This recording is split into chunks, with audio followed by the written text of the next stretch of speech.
Miami. Miami. Miami. Miami. Miami, Florida.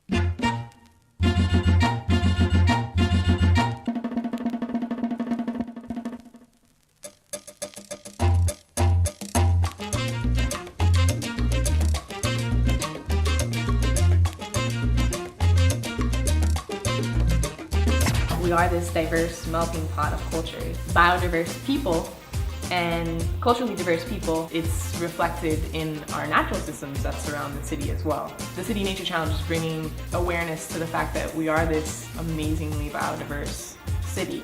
We have two basically enormous bodies of water on each side of us. The Atlantic Ocean on one and the Everglades on the other, which is the largest freshwater wetland in all of North America. So because of this kind of where we are in terms of our latitude, and because we have this peninsula that juts south into a tropical ecosystem, we have a lot more diversity than any other place in North America, especially on the southern tip of Florida. We get species you don't see anywhere in North America. I think of biodiversity as making life exciting, right? That we have a difference of perspective, say in a classroom, but also in nature. All of these different species make everything more exciting. They bring together all of their different attributes and characteristics, and the more of those relationships you have, the more resilience you have in a system. How has biodiversity changed over the last century?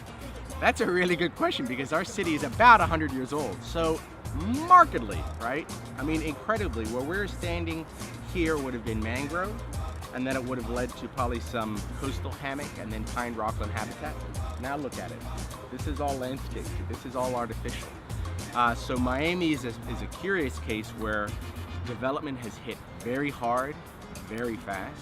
Biodiversity in South Florida faces a lot of challenges. Miami is one of the largest cities in the United States, so there's obviously going to be a big threat from human development, invasive species, sea level rise. Pollution to our oceans, pollution to our land, noise pollution, light pollution. Production of energy is another threat. We're a state where, I'm sweating in the sun, we get so much sun, yet solar energy is so hard to come by. What would it mean to lose the biodiversity, the consequences? This very simple reason. Once a species is extinct, it is gone. That's it. We can't get it back. Protecting nature is for everyone. We all depend on it. And I think a lot of people get intimidated and they think of a scientist in a lab coat and that's the only way they can participate, and that's not the case. Everyone is a scientist. Everyone is curious. Everyone has a role to play. And the beauty of citizen science and the new technologies, people can be a part of this solution using something as simple as a smartphone and an app like iNaturalist. When people are part of a process, when they're collecting information, when they're empowered and they feel like they're doing something, they care more for it. So we're bringing people into the equation. So get outside, take some measurements. You can't go wrong.